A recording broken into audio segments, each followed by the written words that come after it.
Hello दोस्तों, welcome back to the another video of रामसन tutorial. So दोस्तों, आज इस क्लास में हम लोग इंडियन डेवलपमेंट का चैप्टर नंबर 2 को ही कंटिन्यू करेंगे। प्रीवियसली क्लास में हम लोगों ने चैप्टर नंबर 2 को छोड़ा था, वहीं से आज हम लोग कंटिन्यू करेंगे। मतलब पार्ट 2 आपका कंटिन्यू होने वाला है। सो बिना किसी देरी के आज के धमाकेदार सेशन में स्टार्ट करता हूँ। तो सबसे पहले आज के जो क्वेश्चन हम लोग का वो क्या होने वाला है, 4 and 6 मार्क का क्वेश्चन।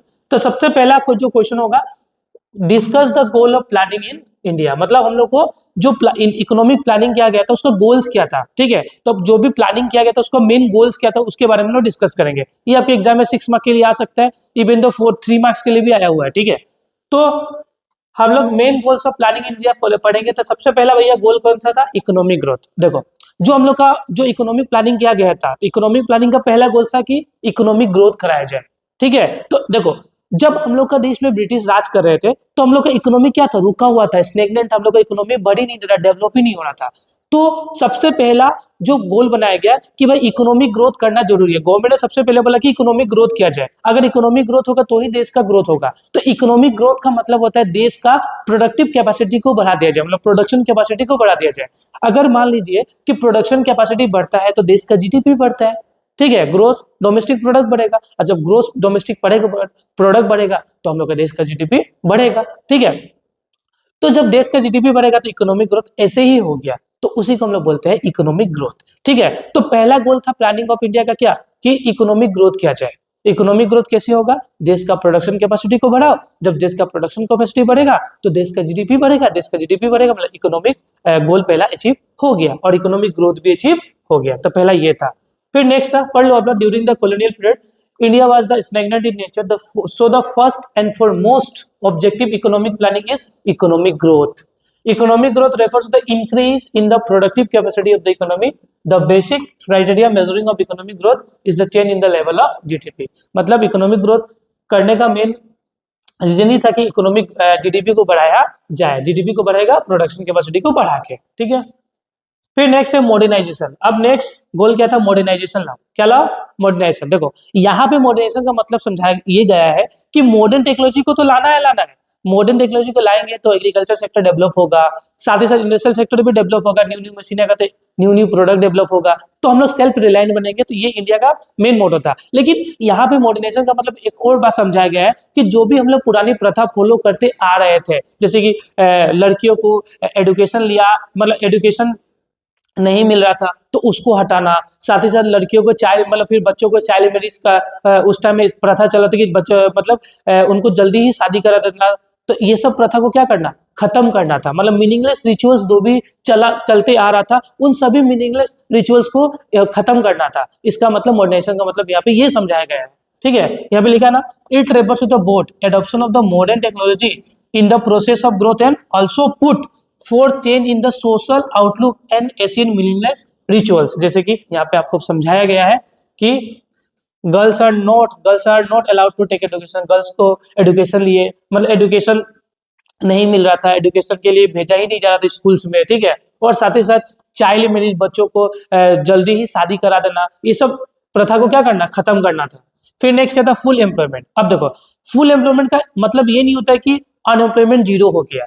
फुल एम्प्लॉयमेंट का मतलब क्या होता है कि फुल एम्प्लॉयमेंट एक ऐसा सिचुएशन होता है जहां पे लोग काम कर सकते हैं, लोगों को काम मिल रहा है, जो मार्केट रेट दे रहा है उसी में काम मिल रहा है, ठीक है। तो उसी को हम लोग फुल एम्प्लॉयमेंट बोलते हैं, ठीक है। लेकिन देखो, समटाइम अगर मान लो कि मुझे नौकरी चाहिए, ठीक है, और मुझे सामने से नौकरी मिल रहा है लेकिन मुझे उस वेजेस रेट में काम ही नहीं करना है, तो मेरा गलती हो ना, ये अनएम्प्लॉयमेंट नहीं होगा। लेकिन फुल एम्प्लॉयमेंट, हमको तो नौकरी मिल रहा है ना, लेकिन मैं कर नहीं रहा हूँ, तो ठीक है, तो ये भी आपका फुल एम्प्लॉयमेंट भी काउंट हो जाएगा। मतलब it doesn't refer to the zero unemployment, but it refers to the situation when all those who are willing and able to work at the market wages rate to get work। मतलब market wages rate में rate भी मिल रहा है और लोग काम भी करते हैं और लोगों को काम भी मिल रहा है, तो हम लोग उसे फुल एम्प्लॉयमेंट बोलते हैं, ठीक है। तो objective of full employment is to make people participate in the process of growth of the economy. Full employment लाने का यही रीजन था कि लोग मतलब प्रोडक्शन एक्टिविटी में, देश का ग्रोथ का एक्टिविटी में पार्टिसिपेट करें, जिससे कि ग्रोथ देश का बहुत जल्दी हो, ठीक है। फिर नेक्स्ट है इक्विटी। नेक्स्ट क्या था भाई, नेक्स्ट गोल था इक्विटी करना। इक्विटी का मतलब कि गवर्नमेंट का मानना था कि जो इकोनॉमिक पावर, मतलब जो पैसा का पावर होता है वो फ्यू हैंड्स में नहीं होना चाहिए। जो पैसा होना चाहिए सभी लोगों में इक्वली डिस्ट्रीब्यूट होना चाहिए, इनकम सभी लोगों में डिस्ट्रीब्यूट इक्वली होना चाहिए। अगर मान लो कि गवर्नमेंट ने ऐसा नहीं करता तो जो प्लेयर्स जैसे कि प्राइवेट सेक्टर के पास उस टाइम में जो भी प्राइवेट सेक्टर था तो पैसा उन्हीं के पास जाता है, तो गवर्नमेंट का मानना था कि पैसा सभी लोगों के पास इक्वली बटे, इनकम सभी लोगों को इक्वली मिले, तो उसी को इक्विटी कहा गया है। ठीक है, तो मतलब लिखा ना, the concept of the economic growth means nothing if the benefits of the growth restricted to the handful people in the society. ठीक है, मतलब कुछ लोगों के पास ही पूरा का पूरा कंट्रोल ना हो, ठीक है, सभी लोगों के पास कंट्रोल हो। ठीक है, मतलब it is important to ensure that the benefits of the economic growth should reach the poor section of the society also so that the reduce the unequal distribution of income and wealth. तो मतलब यहाँ पे government का ये मानना था कि जो भी पैसा हो या income of few hands of the society के पास ही ना रहे, सभी लोगों को इक्वली मिले, जो भी पुअर पीपल हो उन लोगों के पास पैसा हो, उन लोगों का ग्रोथ हो, तो ये करना था। इसका मतलब ये होता है इक्विटी। फिर नेक्स्ट था सेल्फ रिलायंस। क्या था? Self reliance. गवर्नमेंट का ये मानना था कि इंडिया को सेल्फ रिलायंस बनाना बहुत जरूरी है, आत्मनिर्भर। कि हम लोग देखो उस टाइम में क्या होता था कि जो भी प्रोडक्ट हम लोग ज्यादातर इंपोर्ट कर रहे थे, तो इंपोर्ट ना करके उसको इंडिया में बना, ये भी तो अच्छा है ना, देश का प्रोडक्शन कैपेसिटी को बढ़ाओ। ठीक है, जिससे कि हम लोग आत्मनिर्भर बनेंगे और देश का डेवलपमेंट कुछ ज्यादा होगा। ठीक है, जितना हम लोग बाहर से सामान लाएंगे उतना पैसा भी तो जाएगा ना देश से, तो सेल्फ रिलायंस बनाना। ठीक है, it refers to the more and more dependence on the domestic goods rather than the importing from the rest of the world. मतलब गवर्नमेंट का यहाँ यही बोलना था कि आप लोग ना ज्यादा सामान मत मंगाओ बाहर से, आप उस सामान का सब्सिट्यूट ढूंढो और इंडिया में उसी सामान को बनाओ। जैसे कि आप फर्नीचर मंगा रहे हो बाहर से, अब फर्नीचर ना मंगे इंडिया में बनाओ, ज्यादा अच्छा होगा। ठीक है, फिर next the concept of the self reliance emphasis on the avoiding the imports of such goods and services which can be produce domestically. मतलब आप बाहर से सामान ना मांगे, इंडिया में वही सामान बनाओ। ठीक है, फिर नेक्स्ट ये हो गया आपका नेक्स्ट क्वेश्चन। अभी हो गया नेक्स्ट ये वाला क्वेश्चन, देखो ये भी बहुत मजा क्वेश्चन है। Discuss the positive and negative impact of green revolution. कि ग्रीन रेवोल्यूशन जो हुआ था उसका पॉजिटिव एंड नेगेटिव इंपैक्ट क्या होता है। तो ग्रीन रेवोल्यूशन का मतलब क्या होता है कि सडन एंड स्पेक्युलर चेंज हो गया था एग्रीकल्चर प्रोडक्टिविटी। मतलब आपका एग्रीकल्चर प्रोडक्शन सडनली बहुत ज्यादा हो गया था, उसी को ग्रीन रेवोल्यूशन कहा गया था। ठीक है, फिर देखो the green revolution refers to the sudden and spectacular change increase in the agriculture productivity through the use of high yielding variety of seeds। मतलब अच्छा सीड्स, अच्छा क्वालिटी के सीड्स यूज करने के कारण सडनली मेरा प्रोडक्शन कैपेसिटी मतलब agriculture productivity बहुत बढ़ गया था, उसी को नाम दिया था green revolution. The government initiate the many technologies measures this continuous and intensive efforts broke the stagnation in the agriculture sector which was called the green revolution। और गवर्नमेंट ने बहुत टेक्नोलॉजिकल मेजर्स भी लाया और साथ ही साथ पेस्टिसाइड केमिकल का भी हुआ, जैसे कि गवर्नमेंट का ये करना था कि मतलब जो रुका हुआ हम लोग की इकोनॉमी उसको ब्रेक करना था, बेसिक यही बात था। ठीक है, फिर नेक्स्ट देखो positive impact of the green revolution. Green revolution का पॉजिटिव इंपैक्ट क्या पड़ा? पहला बात increase in the agriculture production. Agriculture production बहुत ज्यादा बढ़ गया है। ठीक है, लिखा हुआ है यहाँ पे देखो the basic and the fundamental achievement of the green revolution is the massive increase in the production and productive of food grains in the economy। It rises from the 82 million tons in 1960 to 61 to 176 million to 1990 and 1991 में। ठीक है, मतलब देखो पहले 82 million था कब? 1960 में, फिर 176 मिलियन हो गया कब? 1990 में। ठीक है, तो बहुत बढ़ गया ना, डबल हो गया। ठीक है, डबल से भी ज्यादा। फिर next increase in the national income. Simple सा बात है, अगर आपका देश का प्रोडक्शन कैपेसिटी बढ़ेगा तो देश में पैसा भी बहुत ज्यादा आएगा, मतलब देश का नेशनल इनकम भी क्या होगा? बहुत बढ़ेगा। The economic condition automatically increase with the increase in the production. अब सिंपल सा बात है ना, इकोनॉमिक कंडीशन खुद ही अच्छा होगा। अगर प्रोडक्शन बढ़ेगा तो हम लोग उसको बेचेंगे, मार्केट में एक्सपोर्ट करेंगे, इससे हम लोग का देश का नेशनल इनकम क्या हो जाएगा? भाई बढ़ जाएगा, सिंपल सा बात है। फिर नेक्स्ट है रिडक्शन इन फूड इंपोर्ट्स। अब देखो हम लोग का पास इतना सामान था, इतना प्रोडक्शन था, हुआ सामान इतना हम लोग के पास बचा हुआ था कि हम लोग इंपोर्ट करना हम लोग क्या कर दिए?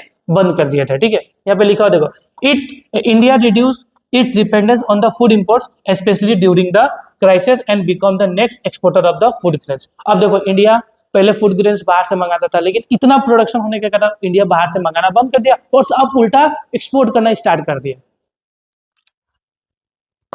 रूरल डेवलपमेंट, अब भाई सिंपल सा बात है ना, अगर खेती बाड़ी में डेवलपमेंट होगा तो गांव का डेवलपमेंट, बैकवर्ड एरिया का डेवलपमेंट तो होना ही है, तो रूरल डेवलपमेंट भी स्टार्ट हो गया ग्रीन रेवोल्यूशन आने के कारण। Enhance the income of the farmers, farmers की इनकम बढ़ गया in the region where the green revolution was implemented, improving the standard of living, मतलब गांव के लोगों का स्टैंडर्ड ऑफ लिविंग बढ़ गया। ठीक है, फिर नेक्स्ट, अब भाई सिंपल सा बात है, ये देखो लास्ट पॉइंट और मस्त है, इकोनॉमिक ग्रोथ। अगर मान लो देश का प्रोडक्शन बढ़ेगा, देश का प्रोडक्शन बढ़ेगा तो देश का जीडीपी बढ़ेगा, देश का जीडीपी बढ़ेगा तो इकोनॉमिक ग्रोथ होगा, तो इकोनॉमिक ग्रोथ भी हो गया। इसका पॉजिटिव इंपैक्ट था ग्रीन रेवोल्यूशन का। अब देखो भाई, पॉजिटिव है तो भाई नेगेटिव होना ही है, तो negative impact of green revolution देखना हम लोग का।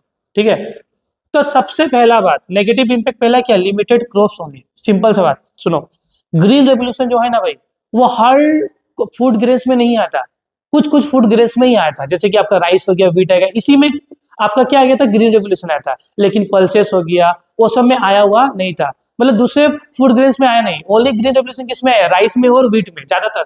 ठीक है, तो यहाँ पे लिखा हुआ क्या, the sudden increase in the production resulting from the green revolution is essentially limited to the production, ये लिमिटेड प्रोडक्शन में ही था, जैसे कि व्हीट एंड राइस का प्रोडक्शन सडनली बढ़ गया, there is no such increase in the production of the other crops like pulses, jute and cotton, मतलब जूट कॉटन ये सब का प्रोडक्शन बढ़ा नहीं भाई, सिर्फ किसका प्रोडक्शन बढ़ा है, ओनली व्हीट एंड राइस का प्रोडक्शन बढ़ा, बाकी किसी का प्रोडक्शन सडनली चेंज नहीं हुआ था।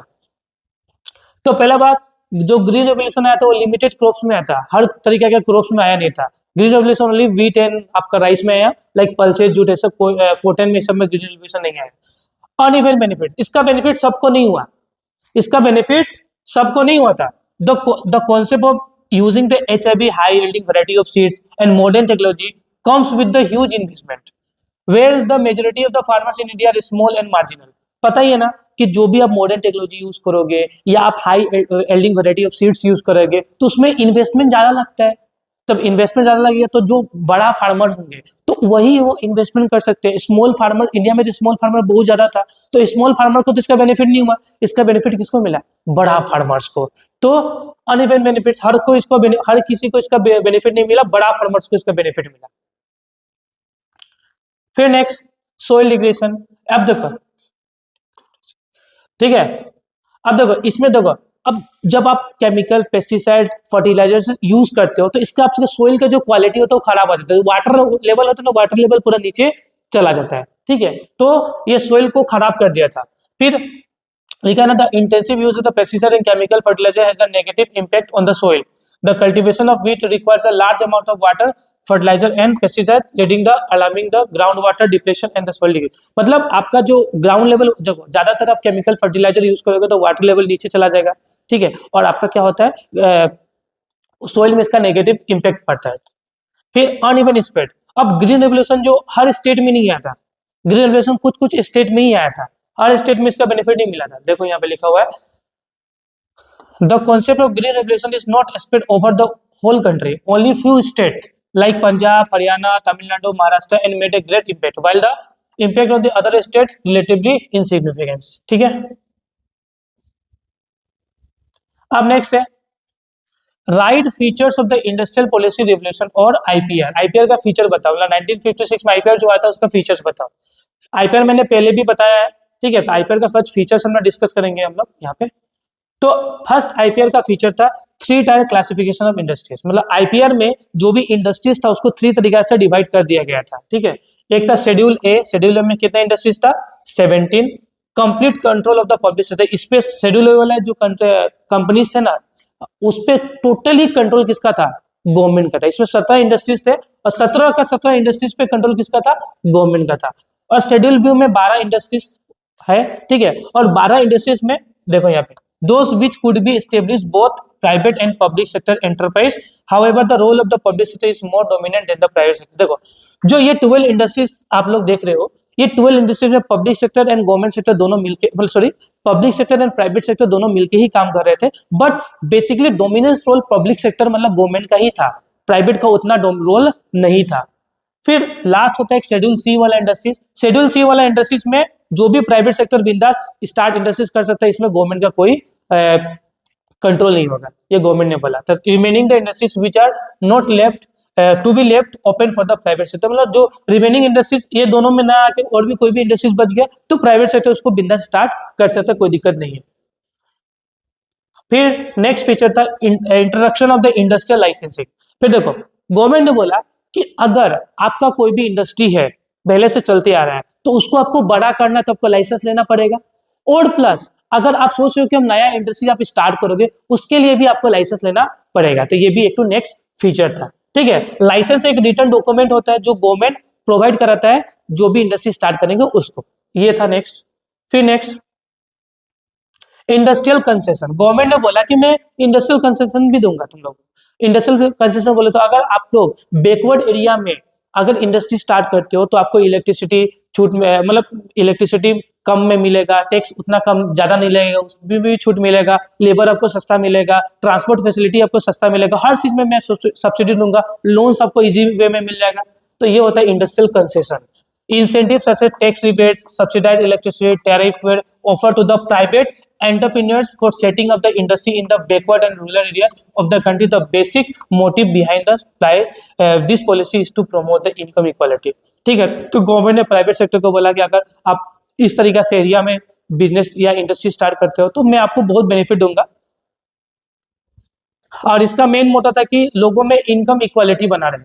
फिर support for small and cottage industries, देखो गवर्नमेंट नेक्स्ट क्या, support for small cottage industry. देखो यहाँ पे ये पॉलिसी छोटा मोटा जो भी इंडस्ट्रीज है ना, स्मॉल इंडस्ट्रीज या कोटेज इंडस्ट्री को बहुत हेल्प किया। ठीक है, the policy encourage the growth of this industry through the credit and support measures। Government ने इस इंडस्ट्रीज को बोला कि मैं बहुत लोन भी दूंगा और सपोर्ट भी करूंगा। ठीक है, फिर next briefly discuss the problem face by the Indian agriculture in pre reform periods. Reform से पहले इंडियन एग्रीकल्चर कौन कौन सा प्रॉब्लम फेस कर रहा था, तो लिखा ना before the economic reforms, economic reform से पहले the Indian agriculture sector face the several challenges that hindered is growth and productivity. मतलब बहुत सारा प्रॉब्लम फेस कर रहा था इंडियन एग्रीकल्चर रिफॉर्म से पहले। रिफॉर्म्स कब आया था, 1991 में, तो 1991 से पहले इंडियन एग्रीकल्चर बहुत ज्यादा प्रॉब्लम फेस कर रहा था। तो सबसे पहला फेस कर रहा था प्रॉब्लम क्या, लेक ऑफ इरिगेशन फैसिलिटी। देखो खेती बाड़ी करने के लिए पानी बहुत ज्यादा चाहिए, तो पानी का फैसिलिटी उस टाइम में था ही नहीं, तो ये सबसे पहला आपका प्रॉब्लम था जो एग्रीकल्चर फेस कर रहा था, एग्रीकल्चर सेक्टर अपना फेस कर रहा था। ठीक है, तो first and foremost problem of the Indian agriculture is the lake of irrigation facility. Farming in India was heavily dependent on the rainfall, मतलब जो भी फार्मर्स थे वो ज्यादा डिपेंड था, काले मेघा पानी तो बरसा दे, इस पे डिपेंड होते थे, मतलब पानी आए तो अच्छा खेती, पानी नहीं है तो अच्छा नहीं खेती। ठीक है, the criteria of the rainfall decide the condition of the crops heavily. देखो अब अच्छा रेनफॉल हुआ तो अच्छा खेती, अच्छा रेनफॉल नहीं हुआ तो अच्छा खेती नहीं होगा भाई। ठीक है, तो पहला प्रॉब्लम था लेक ऑफ इरिगेशन फैसिलिटी। भाई दूसरा प्रॉब्लम ये था स्मॉल एंड स्केटर्ड होल्डिंग्स। अब देखो किसान छोटा छोटा थे, और किसानों के पास लैंड भी छोटा छोटा हुआ करता था। जब छोटा छोटा लैंड होगा तो उसमें मॉडर्न टेक्नोलॉजी या मतलब और भी मतलब फर्टिलाइजर केमिकल उतना एफोर्ड उन लोग नहीं कर पाएंगे, तो इसके लिए क्या होगा, एग्रीकल्चर सेक्टर में प्रोडक्शन कैपेसिटी उतना बढ़ नहीं रहा था, ये भी बहुत बड़ा प्रॉब्लम है। देखो यहाँ पे क्या लिखा है, the backwardness of farming is mainly due to small holding of land. A small farmer won't be adopted the modern technology which restrict them from the increasing the productivity। Simple सा बात है ना कि छोटा किसान छोटा लैंड, जब छोटा लैंड होगा तो मॉडर्न टेक्नोलॉजी एडॉप्ट होगा नहीं, एडॉप्ट नहीं होगा तो इंक्रीज प्रोडक्शन कैपेसिटी बढ़ेगा नहीं, एग्रीकल्चर उतना अच्छा होगा नहीं, प्रॉब्लम था बहुत बड़ा। डिफिशियंसी ऑफ इंस्टीट्यूशनल फाइनेंस, भैया खेती बाड़ी करने के लिए जब पानी वानी नहीं होगा और फिर से खेती बाड़ी करना, उसके लिए भाई लोन चाहिए होगा, तो लोन तो उस टाइम में कोई अच्छा बैंक तो था नहीं, तो लोन उन लोगों को अच्छा से मिलता था नहीं, तो लोन लेने के लिए उन लोग किसके पास जाते थे, जमींदार मनी लेंडर्स के पास जाएंगे, वहां से लोन लेंगे, हैवी इंटरेस्ट देना पड़ता था, ये भी बहुत बड़ा प्रॉब्लम था हमारे एग्रीकल्चर सेक्टर के लिए। ठीक है, फिर नेक्स्ट था कन्वेंशनल आउटलुक। देखो हम लोग फार्मिंग, जो भी हम लोग फार्मर्स थे हमारे इंडिया के, वो जो भी फार्मिंग करते थे वो मतलब कन्वेंशनल पुराने तरीके से करते थे, खाद से गोबर से इस तरीके से फार्मिंग करते थे, जिसके कारण प्रोडक्शन कैपेसिटी इतना बढ़ नहीं रहा था, ये भी बहुत बड़ा प्रॉब्लम था एग्रीकल्चर सेक्टर के लिए। ठीक है, फिर lack of unorganise marketing system. अब देखो हमारे जो किसान भाई थे, अगर मान लो कि उन लोग अच्छा से प्रोडक्शन कर भी लिए तो उनको बेचना कहाँ है, किस मार्केट में जाके बेचना, ये पता रहता ही नहीं था, तो उन लोग क्या करते थे पता है, जो भी मिडिल मैन होता था उन लोगों को कम दाम में, या जमींदार जिससे वो लोन लेके रखे हो उनको कम दाम में वो क्या करता, अनाज को बेच देते थे, फूड ग्रेन्स को बेच देते, ये भी बहुत बड़ा प्रॉब्लम था इंडियन एग्रीकल्चर सिस्टम का। ठीक है, यहाँ पे लिखा हुआ पढ़ना। फिर क्या लिखा हुआ है, define importance of Indian agriculture in the economic development. अब देखो एग्रीकल्चर सेक्टर हम लोग का देश का डेवलपमेंट में बहुत इंपॉर्टेंट रोल प्ले करता है, उसी की इंपॉर्टेंस के बारे में हम लोग डिस्कस करेंगे। पहला इंपॉर्टेंस है कंट्रीब्यूशन टू जीडीपी। अगर भाई सिंपल सा बात है, देश के एग्रीकल्चर सेक्टर बढ़ेगा, प्रोडक्शन कैपेसिटी बढ़ेगा, प्रोडक्शन कैपेसिटी बढ़ेगा मतलब देश का जीडीपी बढ़ेगा। तो जीडीपी जो हमारे एग्रीकल्चर सेक्टर है हमारे देश का जीडीपी को सबसे ज्यादा कंट्रीब्यूट करता है और बढ़ाता है। अब तो इंडस्ट्रियल सेक्टर बढ़ा रहे हैं, पहले तो एग्रीकल्चर सेक्टर ही बढ़ा रहा था, ठीक है। तो agriculture sector contributes a significant share in the GDP of the economy, however the time passes the contribute of the agriculture in GDP decline। जैसे जो टाइम बीत रहा है एग्रीकल्चर सेक्टर का जो जीडीपी में कंट्रीब्यूशन था वो कम होते जा रहा है। In aspire that agriculture sector play a dominant role in the economic GDP 15% in 2014-15। 2014-15 में जीडीपी का 15% एग्रीकल्चर सेक्टर से ही आया था। फिर जो हमारे एग्रीकल्चर सेक्टर है वो क्या करते हैं, फूड ग्रेन सप्लाई करते हैं all over India, all over world में। हम लोग को जो इंडियन लोग हैं जो फार्मर्स है उन लोग बहुत मेहनत करके क्या करते हैं, फूड ग्रेन, किसके लिए, हमारे लिए, किसके लिए, हमारे लिए, हमारे लोगों के लिए, और साथ ही साथ एक्सपोर्ट, और इससे हम लोग का देश का जीडीपी भी बहुत ज्यादा बढ़ता है, ठीक है। तो सप्लाई है food grain. India is one of the those countries which self sufficient in food grains. Indian agriculture sector is capable of enough to meet the almost the entire food requirement of the population. मतलब हम लोग का देश में इतना ज्यादा agriculture production है वो इंटायर पॉपुलेशन को भी फूड ग्रेन्स खिला सकते हैं, कोई दिक्कत नहीं है, इतना हम लोग के पास फूड ग्रेन्स है। तो ये भी बहुत ज्यादा इंपॉर्टेंस है। फिर सोर्स ऑफ एम्प्लॉयमेंट। अब देखो जो एग्रीकल्चर सेक्टर है वो बहुत ज्यादा एम्प्लॉयमेंट का सोर्स जनरेट करता है। जैसे कि अभी देखो एग्रीकल्चर करने के लिए लोग चाहिए, तो लोगों को काम मिलेगा, तो काम मिलेगा तो एम्प्लॉयमेंट मिलेगा। और साथ ही साथ जो भी एग्रीकल्चर खेती करने के लिए क्या होता है, ये इंडस्ट्रीज को भी फायदा पहुंचाता है। इंडस्ट्रीज को कैसे फायदा पहुंचाएंगे, तो आपको पता ही है कि एग्रीकल्चर खेती के लिए आपको ट्रैक्टर वगैरह चाहिए, तो वो इंडस्ट्रियल सेक्टर ही उनको प्रोवाइड कराता है। ये भी बहुत ज्यादा फायदा है। मतलब वो तो छोड़ो, पहले सबसे ज्यादा सोर्सेस ऑफ एम्प्लॉयमेंट कहाँ से आता है, आपका एग्रीकल्चर सेक्टर से। मैक्सिमम लोग एग्रीकल्चर सेक्टर से जुड़े हुए, जब एग्रीकल्चर सेक्टर से जुड़े हुए तो मेन सोर्स ऑफ एम्प्लॉयमेंट क्या हो गया, एग्रीकल्चर सेक्टर ही हो गया। तो ये भी बहुत बड़ा इंपॉर्टेंस है। यहाँ पे देखो as stated earlier India is an agriculture based economy. सबको पता है कि इंडिया एक एग्रीकल्चर बेस्ड इकोनॉमी है। So the main source of employment for the population comes from the agriculture sector. मतलब the according to the survey of 2013 nearly 47% of the working population is engage in the agriculture sector. 47% population किसमें engage है भाई, agriculture sector. तो agriculture sector main source है किसका, employment generation का। फिर next supply of raw material. भाई simple सा बात है, जो हमारा एग्रीकल्चर सेक्टर है वही ना बड़े बड़े इंडस्ट्रीज में रॉ मटेरियल सप्लाई करते हैं, ठीक है। बड़े बड़े मान लो कि कपड़ा बनाना, कॉटन्स वगैरह कौन प्रोवाइड करा था भाई, इंडस्ट्रियल सेक्टर। अगर मान लो कि चीनी बनाना है, मतलब शुगर बनाने के लिए गन्ना कौन उगाएगा भाई, एग्रीकल्चर सेक्टर, हमारे फार्मर्स लोग उगाएंगे, ठीक है। तो इंडस्ट्रियल सेक्टर को रॉ मटेरियल प्रोवाइड करता है, ठीक है। तो इस तरीके से हम लोग का चैप्टर नंबर 2 होता है फाइनली खत्म। हम लोग नेक्स्ट क्लास में चैप्टर नंबर 3 को स्टार्ट करेंगे, जहां पे हम लोग रिफॉर्म्स के बारे में बात करेंगे, जो अपना चैप्टर नंबर 3 होने वाला है, जहां पे हम लोग एलपीजी लिक्विड, यहाँ में एलपीजी का मतलब वो नहीं होता लिक्विड पेट्रोलियम गैस, यहाँ में एलपीजी का मतलब क्या होता है, लिबरलाइजेशन, प्राइवेटाइजेशन एंड ग्लोबलाइजेशन के बारे में हम लोग बात करने वाले हैं नेक्स्ट चैप्टर में, भी नहीं वो रिफॉर्म्स वाले चैप्टर में बात करेंगे। सो फाइनली आज का क्लास करता हूँ समाप्त। अगर आज के क्लास के रिगार्डिंग कुछ भी डाउट हो तो कमेंट बॉक्स खुला हुआ है, कमेंट कीजिए, ठीक है। तो मिलते हैं हमारे नेक्स्ट वीडियो में।